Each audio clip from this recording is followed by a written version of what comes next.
100.7 FM. Nous sommes en connexion avec Cheikh Fita via le téléphone. Je vous l'ai dit, il y a eu une conférence de presse où Monsieur Fita, bruxellois bien connu, qui, comment dirais-je, qui en même temps a un pied en République démocratique du Congo. Moi, je l'ai croisé ici à Bruxelles et il m'a dit, en tout cas, il avait la volonté de faire en sorte que les Congolais de la diaspora s'impliquent dans ces élections qui vont arriver en 2023. Alors, je lui ai dit, ben, si Cheikh Fita, vous avez l'intention, en tout cas, de pousser la communauté congolaise d'Europe, de Belgique en particulier, à s'impliquer, ben voilà, dites-leur, moi je vais vous appeler et puis on verra. Je crois que Cheikh Fita est en ligne. Cheikh Fita, bonjour. Bonjour Pat Thomas, bonjour à tous les auditeurs de la radio Air Libre. Alors, Cheikh Fita, c'est toujours un bonheur de vous avoir au téléphone ou en direct dans nos studios. Cheikh Fita en lui-même est un personnage, et quand je dis personnage, c'est vraiment au premier sens, parce que c'est un homme de, comment dirais-je, d'écriture. Il a publié énormément de livres, dont un livre prémonitoire, Peuple Bokonzi, et beaucoup d'autres livres, surtout des pièces de théâtre. L'auditeur qui est en train de nous appeler, je m'excuse en tout cas qu'il attende un tout petit peu. On va discuter avec Monsieur Cheikh Fita. Donc c'est un homme de lettres. Hein. Il a écrit des pièces de théâtre et puis des romans aussi. Il a écrit aussi sur l'actualité politique. Comment dirais-je, sans une balle, vraiment, c'est... Sans un seul coup de feu. Sans un seul coup de feu, bien sûr. Hein, oui.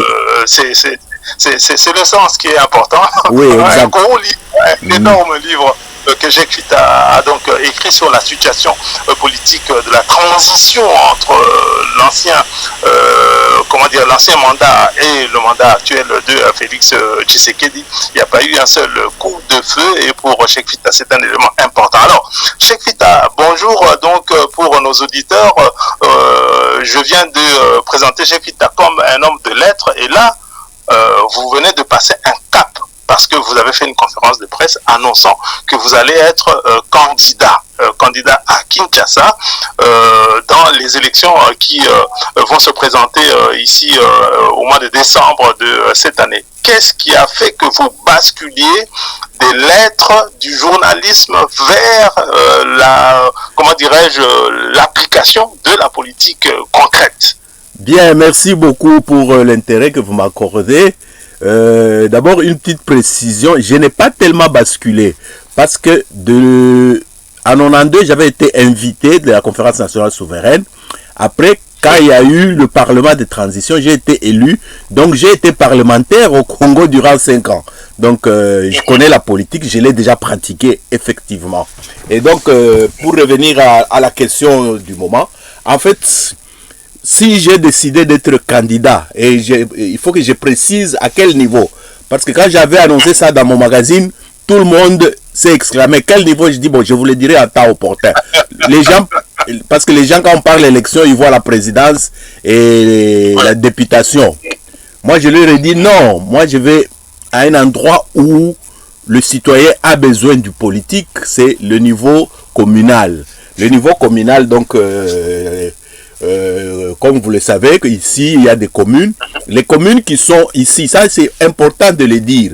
Le fonctionnement des communes en Belgique et le fonctionnement des communes au Congo, c'est exactement la même chose. Disons pas le fonctionnement, mais les attributions. Mais il y a un problème sérieux que les gens ignorent.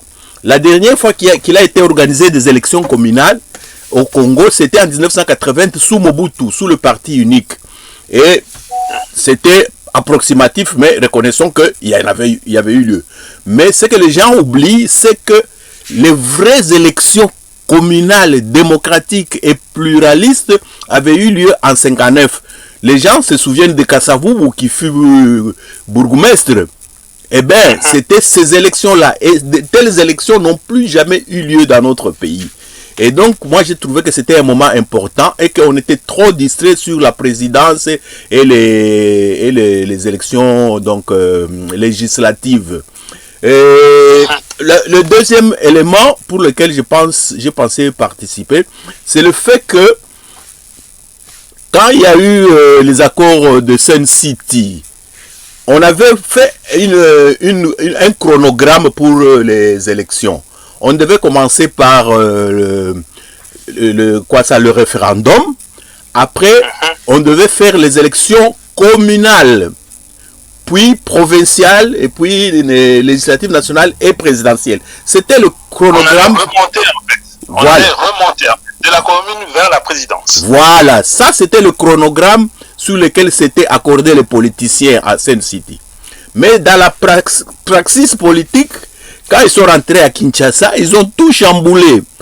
Et bien sûr, il y a eu des influences étrangères. Et je me souviens, certains politiques belges notamment avaient dit, nous voulons qu'on commence par les présidentielles pour qu'on ait un partenaire avec qui signer. Vous rendez compte de la gravité de la chose. Et donc, ça, c'était en 2005. Il y a eu donc ces élections-là. Et puis, il y a eu des élections en 2011. Il y a eu les élections en 2018.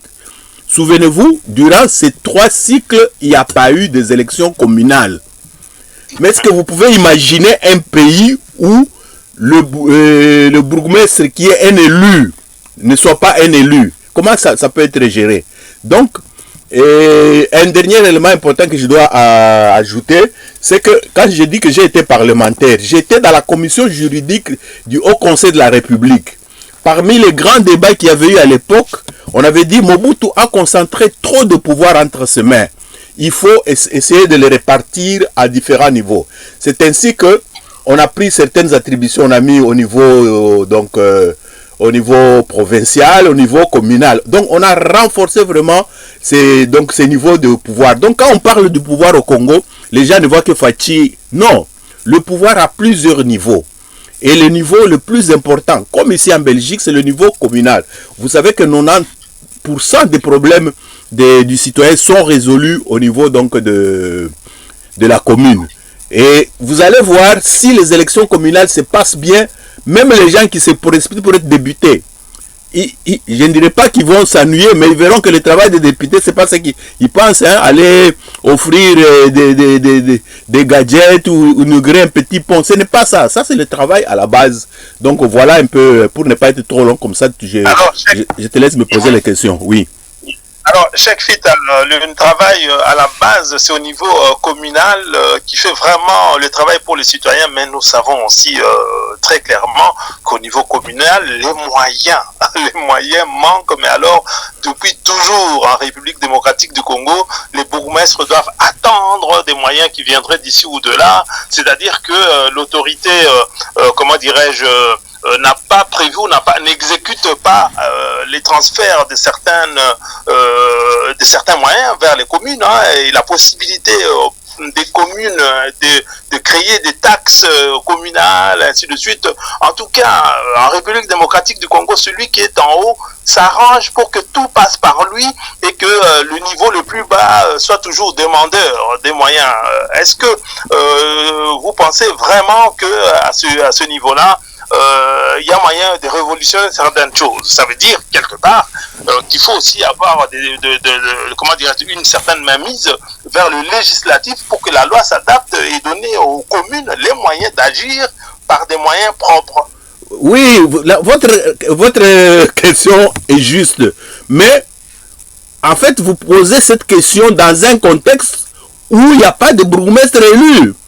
Ainsi, le gouverneur, par exemple, parlons, c'est de lui qu'il s'agit en réalité, celui qui freine un peu l'initiative des communes. C'est le gouverneur, il s'est approprié beaucoup de secteurs qui ne sont pas à lui.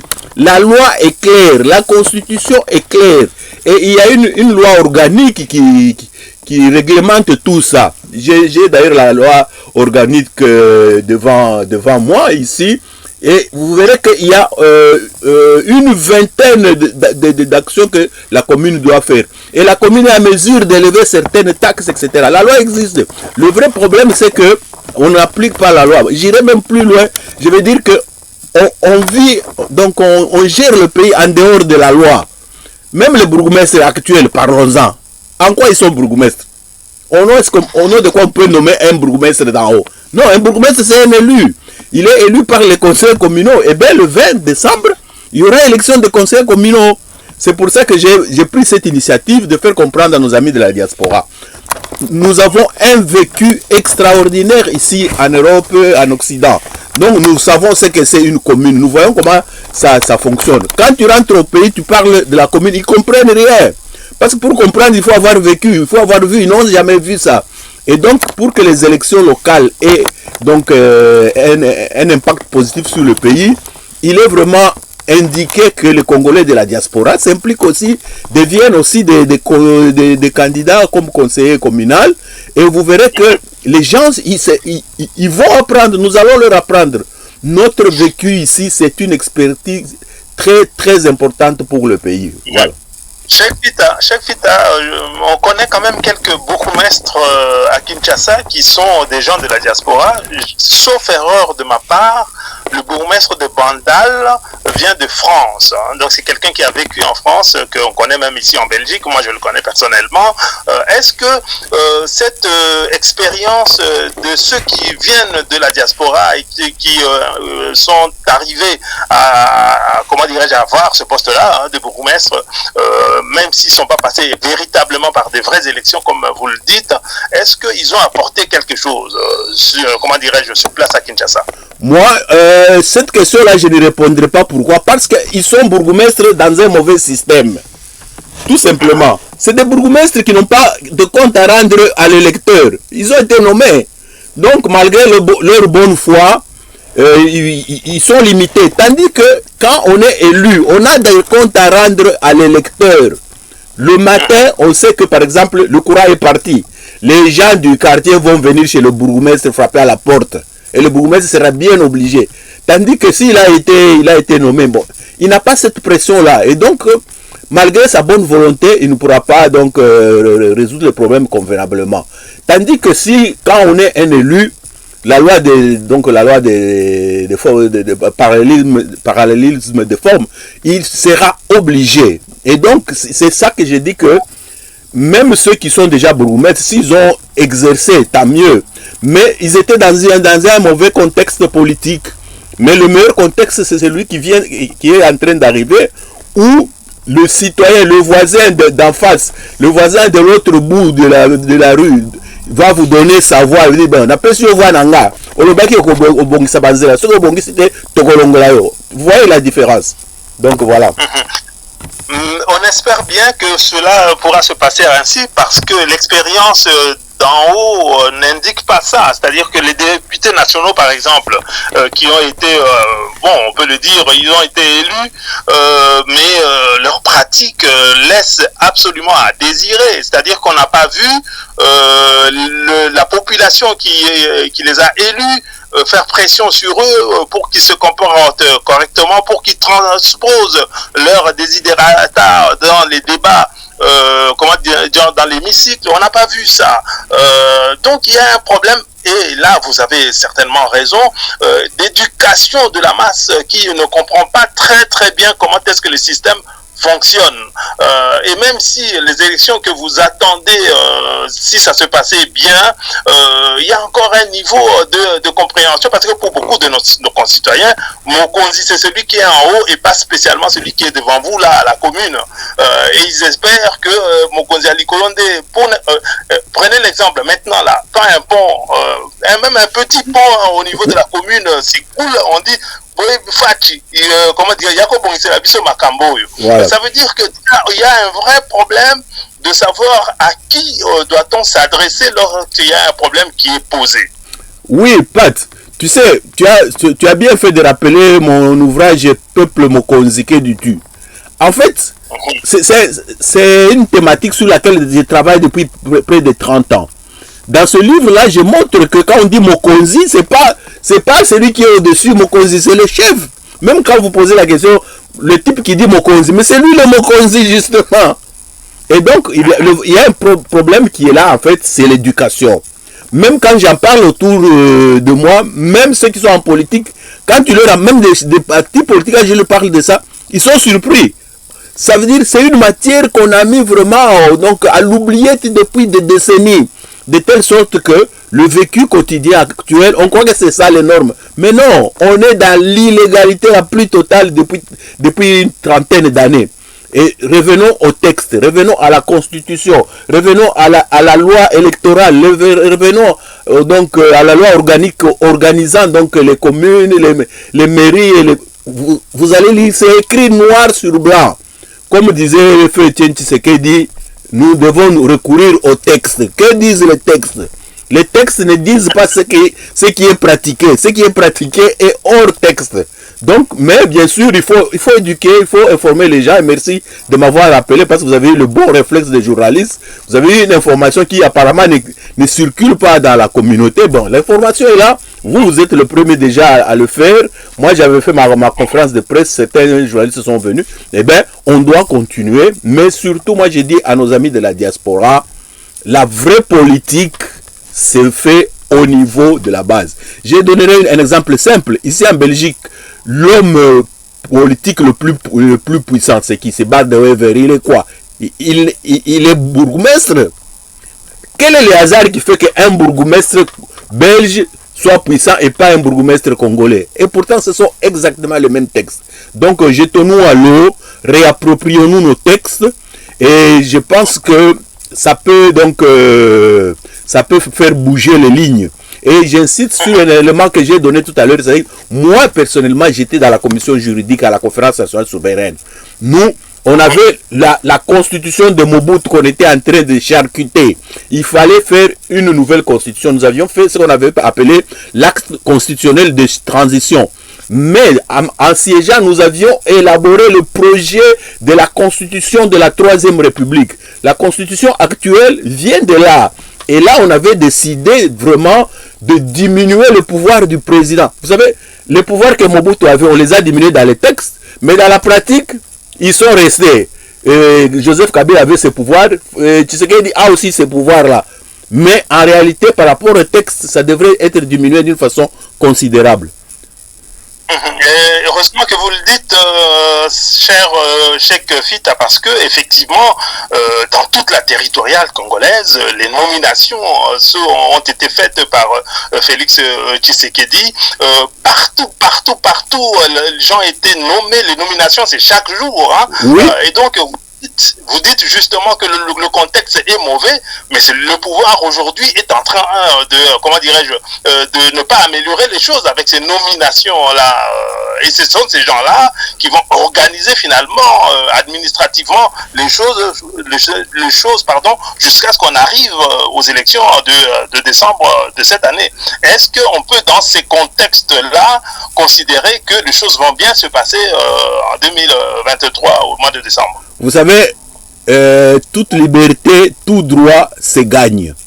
Nous avons fait l'état des lieux, il est clair, il n'y a pas de commentaire. On fait quoi? On reste bras croisés? On s'engage? C'est tout. On s'engage, on fait en sorte qu'on revienne à la loi, c'est tout. Et puis bon, si Félix l'a fait, c'est parce que Joseph Kabila l'avait fait. Si Joseph Kabila l'avait fait, c'est parce que quand il est arrivé, il n'y avait rien. Vous comprenez? C'est ça que j'ai dit, que le contexte, depuis 30 ans, n'est plus légal au niveau des communales et que maintenant, nous avons une chance inouïe.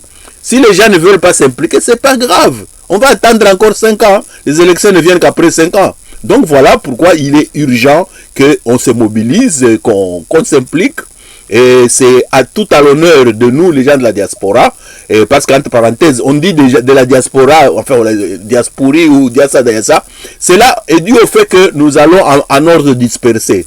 Nous, on a fait une sorte de plateforme, on aimerait qu'on se réunisse, qu'on fasse un front. Je vais donner un exemple simple.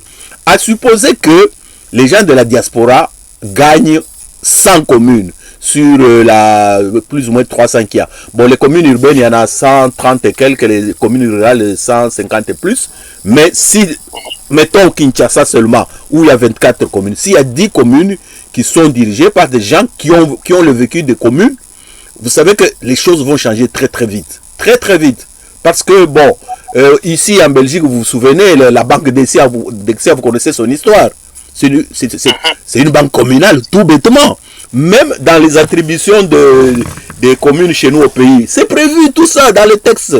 Que les gens lisent les textes, ils seront étonnés. Nous avons toute l'architecture donc juridique pour cela, mais nous ne l'appliquons pas.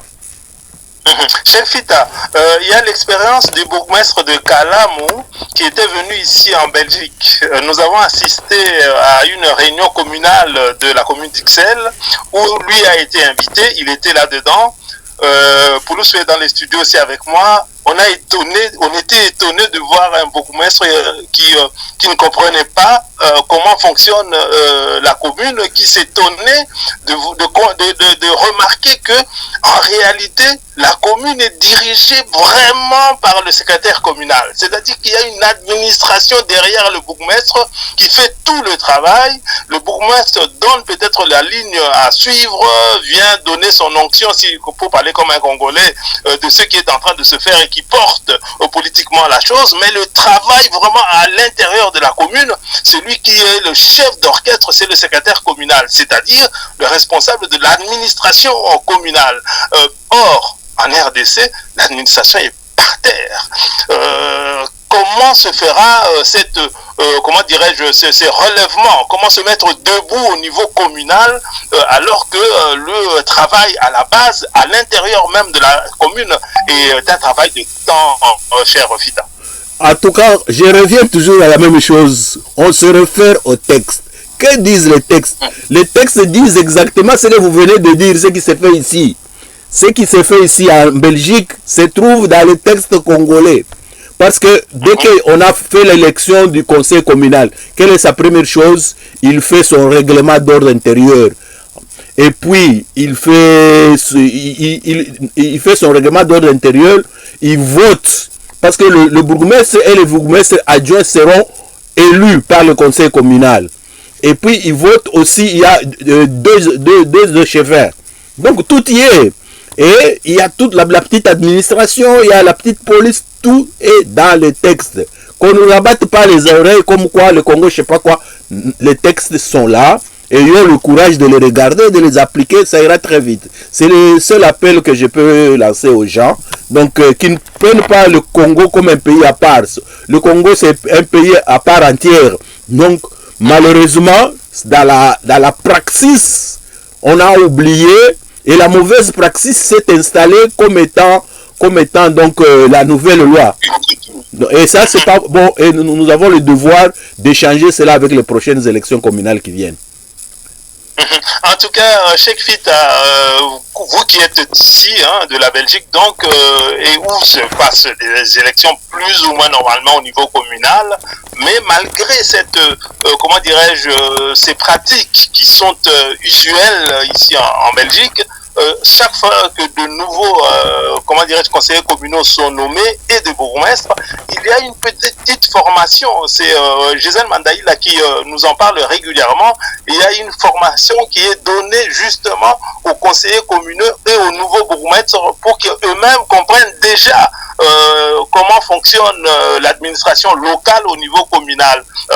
Encore une fois, on retombe sur cette nécessité de transfert de connaissances via des sortes de comment dirais-je, de petites formations qui devraient se faire. Et puis, deuxième question, Cheikh Fita, est-ce que vous, en se présentant au niveau communal, beaucoup de gens ont dit non, Cheikh Fita veut être bourgmestre et pas seulement Ils n'ont pas tort. Oui, c'est tout à fait normal. On ne va pas aux élections de bourgmestre, on va aux élections communales. Et pour être bourgmestre, il faut avoir la majorité. Je travaillerai en sorte que notre liste ait la majorité et que cette majorité me porte au niveau de bourgmestre. C'est tout à fait normal. C'est ça le processus normal, oui. C'est une liste de quel parti? Non, voilà, ça c'est une liste citoyenne. C'est une information que je dois encore partager avec les auditeurs. Vous savez, la loi électorale actuelle, elle est mauvaise vis-à-vis des indépendants. En ce sens qu'ils ont fixé un seuil de électif, c'est-à-dire S'il y a par exemple 90 000 électeurs dans la commune, tu es un indépendant, si tu n'atteins pas 10%, on ne te considère pas parmi les élus. Alors que les partis politiques, ils ont tiré la couverture de leur côté, ils ont dit, eux, ce sont les listes, parce que vous savez, au Congo, il y a quand même 900 partis politiques. Hein. Ça, bon, il faut quand même un minimum d'ordre. Donc, les partis qui auront moins de 10% de l'électorat tombent directement. On va considérer seulement les partis qui ont eu plus de 10%. Et donc, c'est eux qui pourront avoir des conseils communaux.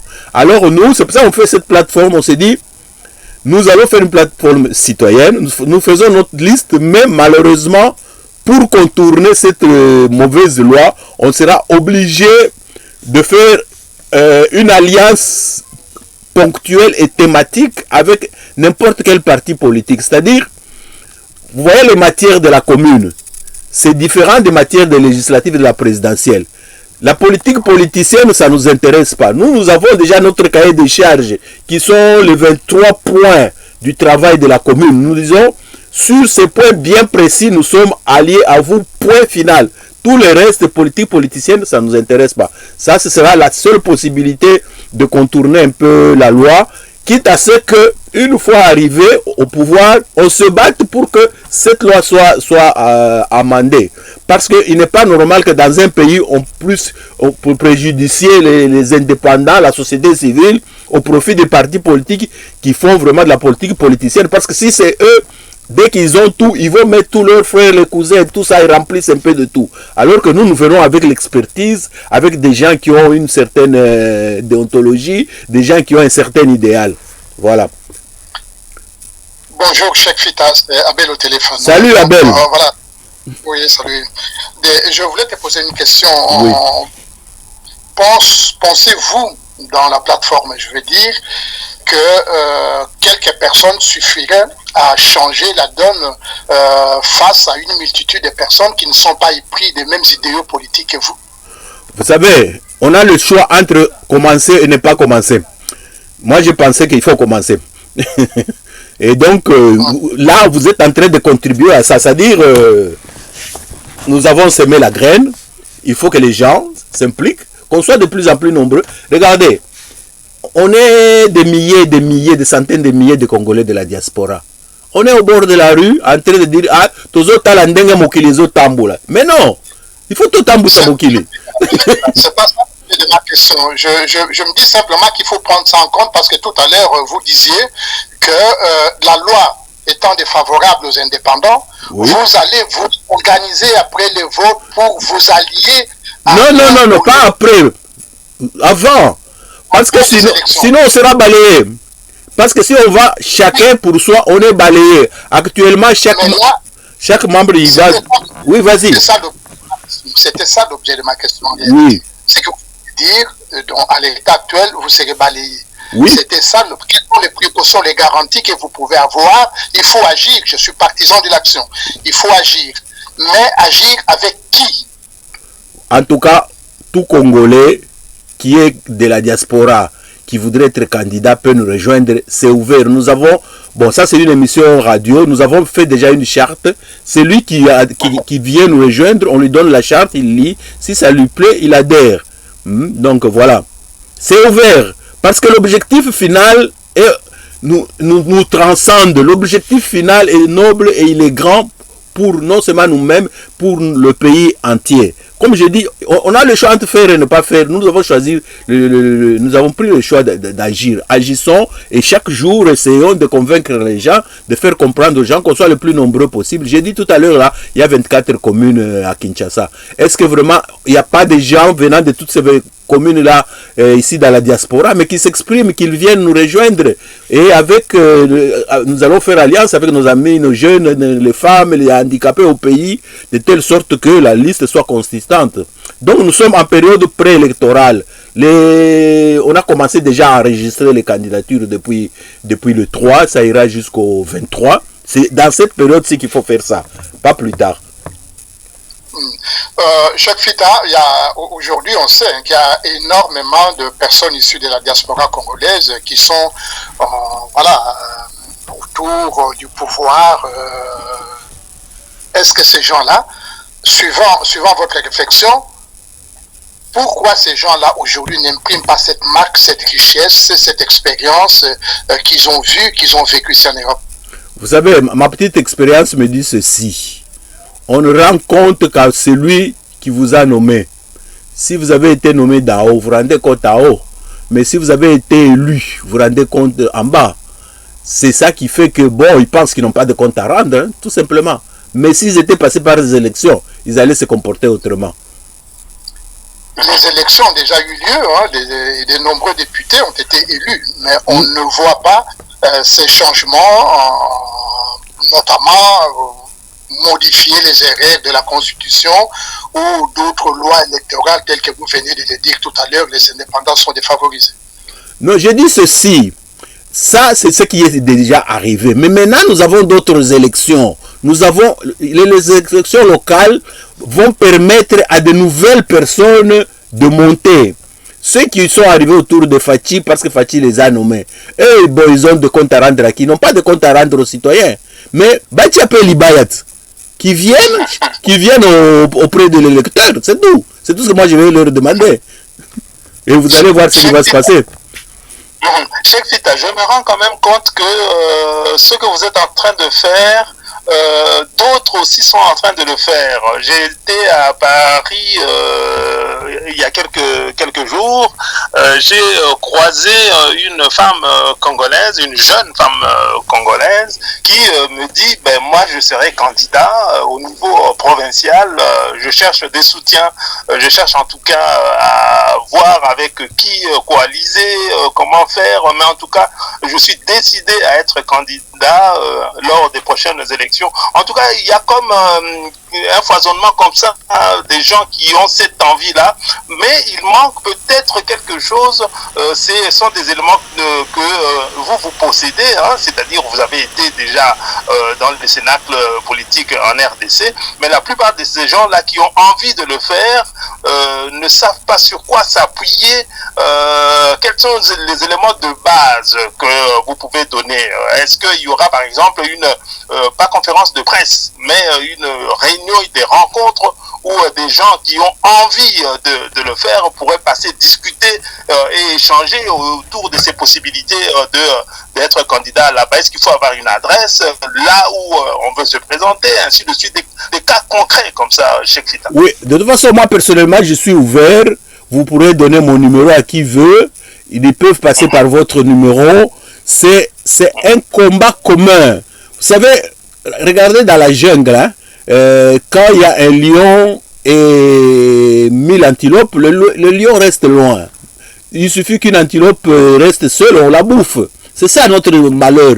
C'est-à-dire, nous, la diaspora, on est chacun dans ce petit coin. Alors qu'il suffirait qu'on fasse bloc, on se fera craindre. Moi, mon approche est celle-là. Mon approche est collective.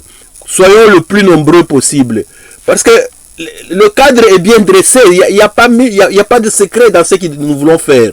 C'est des choses, c'est-à-dire nous voulons qu'il y ait des électeurs de la diaspora qui apportent leur expertise, qui se mettent ensemble avec ceux qui sont au pays pour des objectifs bien définis, défendre les textes de la République en ce qui est de la gestion locale du pays. C'est tout. C'est clair et net. Il n'y a pas de formule magique. On se met ensemble et ensemble on est toujours plus fort. Moi, en tout cas, mon adresse, elle est publique. Il suffit que quelqu'un mette seulement sur Google Cheikh Fita Contact. Il verra, mon numéro va apparaître, mon mail va apparaître. Moi, en tout cas, et mon téléphone est ouvert 24 heures sur 24. Mon WhatsApp est ouvert 24 heures sur 24, que je sois au pays ou ici. Donc, je suis joignable à tout temps. Et donc, vous aussi, et votre média peut aider à ça. Soyons le plus nombreux possible. Et donc, le résultat pourra être plus probant. Alors, il y a une question fondamentale que beaucoup de gens se posent. Je suis intéressé à être candidat en République démocratique du Congo lors des prochaines élections, mais je n'ai pas la nationalité. Non, malheureusement, la question là, il est très simple. Et tu renonces à la nationalité que tu as acquise, tu redeviens congolais, tu seras candidat, c'est tout. Moi, j'ai jamais pris la nationalité belge, par exemple, donc j'ai pas ce problème-là. Vous avez vu, il y avait eu recensement. Enfin, il y avait eu enrôlement, j'avais couvert ça durant un mois. Il y a eu 3000 personnes enrôlées. Je ne sais pas s'il n'y a que 3000 Congolais ici. Bon, peut-être un peu plus, mais en tout cas, sur la liste électorale, il n'y en a eu que 3000. Et donc, ceux qui veulent bien, ils renoncent à la nationalité belge ou française, ils redeviennent Congolais. Cheikh Fita, donc sur ces points-là, mais moi je pense qu'on a énormément fait des émissions là-dessus. Il n'existe pas de procédure assez claire, de procédure à suivre pour renoncer à sa nationalité et voilà, retrouver sa nationalité d'origine au Congo. C'est ça la grande question. Ok, bon, disons, je ne suis pas suffisamment outillé pour y répondre parce que je suis pas... En fait, je n'y ai jamais pensé n'étant pas concerné. Et donc, moi, ça, c'est juste une idée que je donne à ceux qui sont concernés, qui s'informent quoi. Parce que de toute façon, la loi congolaise, elle est claire. Hein? Si tu n'as pas la nationalité congolaise, tu ne brigues pas un poste électif. Ça va de soi. Oui.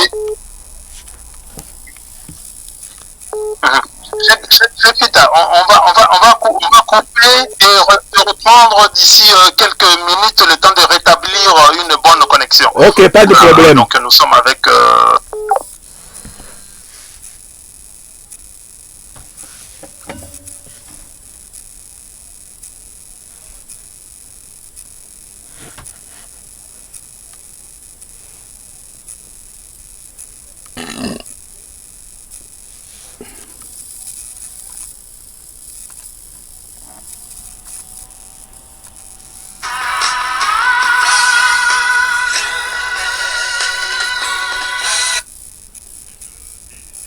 Cheikh Fita, nous avons eu un petit problème de connexion. Là, ça va. Vous étiez en train de dire. Oui, oui, en fait, c'était de mon côté. Il y avait un appel entrant hein, que je n'ai pas pu couper à temps. Ça va. Ok. Donc, voilà. Vous me relancez avec la question? Oui, donc c'est Poulos qui demandait quelque chose.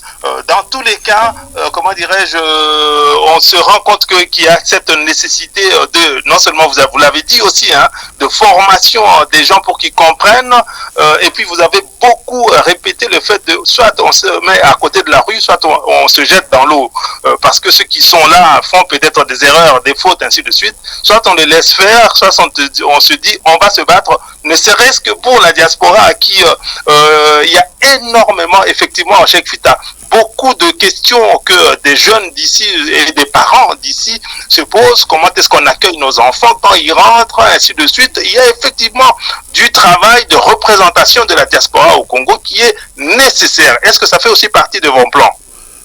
Oui, vous savez, comme on est en période préélectorale, on est plus focalisé sur les élections arrivées au pouvoir. Mais je pense que c'est une dynamique, hein. Une fois que vous avez prouvé votre force, une fois que vous êtes reconnu comme une force, eh bien, l'appétit venant à manger, il est possible de rendre encore plus forte, parce que ça, c'est, bon, en dehors de cette période de campagne électorale, moi, j'ai toujours milité pour une diaspora forte. Vous savez, bon, j'ai même écrit là-dessus. Il suffit que sur les 100 000 Congolais qui sont en Belgique, que chacun mette 10 $ par mois. Ça fait 1 million par mois. À la fin de l'année, ça fait 12 millions. Avec 12 millions, qu'est-ce qu'on ne peut pas faire? Tout ça, je pense que nous allons revenir sur ces thématiques-là. Parce qu'effectivement, la diaspora est une grande force. Mais malheureusement, nous avons toujours été en ordre dispersé, ou bien des projets mornés, etc., des mésententes, bref, bon, manque d'organisation. Il faut qu'on soit tout le temps organisé et unis. En tout cas, bien des choses peuvent se passer grâce à la diaspora. Une dernière question pour Lusomban. Oui, Cheikh Fita, voilà, on soutient l'initiative parce que c'est vraiment des points de vue qu'on a toujours partagé ici, en disant qu'il faut aller en masse, il faut constituer un bloc pour seul, on n'y arrivera pas, mais lorsqu'on est nombreux, on peut faire face. Mais vous soulevez un problème de nos échecs aussi, parce que nous devons savoir balayer devant nos portes. Bien sûr. Problème d'organisation, problème d'entente, problème de confiance, problème de sérieux. Comment vous allez vous y prendre avec la plateforme que vous avez là? Donc, sûr et certain que votre position ne fera pas plaisir à tout le monde. On sait très bien que la corruption au Congo, voilà, c'est la réalité de tous les jours dans l'arène politique. Comment vous allez vous y prendre pour essayer de limiter les dégâts en faisant une bonne organisation, en trouvant des mécanismes de bonne entente, de sérieux et de confiance pour faire face à tous ces vautours qui seront autour de vous pour vous usurper vos postes, hein, parce que demain vous pouvez gagner, mais quelqu'un qui a l'argent, on a vu ça lors des élections passées, sera désigné à la place de celui qui a vraiment été élu par le peuple, en commençant par le chef de l'État. Bon, vous savez, dans mon petit CV ici en Belgique, les gens savent qu'il est arrivé que je me retrouve dans l'organisation de la masse congolaise. J'ai organisé beaucoup de marches, on a organisé des congrès, des conférences. En tout cas, je suis suffisamment... Personnellement, en tant que parmi les initiateurs, je ne suis pas conflictuel, je suis plutôt rassembleur. Les hommes sont ce qu'ils sont. Moi, j'ai l'habitude de prendre un homme par ce qu'il a de bon d'abord. Et donc, on va essayer de faire en sorte de faire une sorte de campagne de sensibilisation, que les gens comprennent que ce n'est pas l'ego personnel de Cheikh Fita qui compte. Parce que finalement, si je regarde en détail, personnellement, est-ce que j'ai vraiment besoin de briguer ça? Il n'y a pas un plus-value extraordinaire par rapport à ça. Mais c'est parce que j'essaie de voir ce qu'est notre pays. J'essaie de voir ce que nous devons léguer à nos jeunes. Vous savez, c'est toujours embêtant quand, devenu vieux, les enfants te disent « Mais papa, à telle année, il y a eu ça dans notre pays. Et les autres avaient fait ça. Mais vous avez fait quoi ?» C'est très gênant. Je suppose que vos enfants vous posent aussi ces questions-là. Nous sommes des hommes. Nous aimerions passer sur cette terre et laisser une bonne empreinte comme le font d'autres dans leur pays. C'est tout. Donc c'est juste un patriotisme. Et nous savons la corruption, tout ça nous savons, c'est notre société. Mais bon, soyons vigilants. Soyons vigilants. L'avantage avec nous, c'est que nous, on réfléchit plus. Les corrupteurs, bon, ils ne réfléchissent pas beaucoup. Soyons un peu plus malins qu'eux, c'est tout. Il y a des gens tomberont, mais il faudra qu'il y ait d'autres qui se relèvent et qui résistent, voilà. En tout cas, Cheikh Fita, merci beaucoup et c'est une très bonne initiative que vous prenez pour inciter ceux qui veulent aller aux élections en République démocratique du Congo pour apporter leur expertise. En tout cas, même s'ils n'ont pas d'expertise, mais ils voient comment ça se passe au niveau communal ici en Belgique. Et s'ils peuvent apporter ce vécu-là au niveau communal en RDC, peut-être que cela peut aussi apporter quelque chose à ce niveau-là. Mais Cheikh Fita vise aussi à être lui-même bourgmestre, comme il le dit, qui est déjà le premier niveau, surtout dans les villes d'autorité publique, et essayer de jouer sur cela pour faire certainement avancer les choses. Cheikh Fita, en tout cas, merci d'avoir accepté notre invitation. C'est moi qui vous remercie pour le réflexe que vous avez eu de pouvoir répercuter cela, parce que vous savez, les médias, c'est ça leur rôle, et en tout cas, ça a été une bonne réaction, j'en suis vraiment touché. Et merci à toute votre équipe. Merci beaucoup, Cheikh Fita.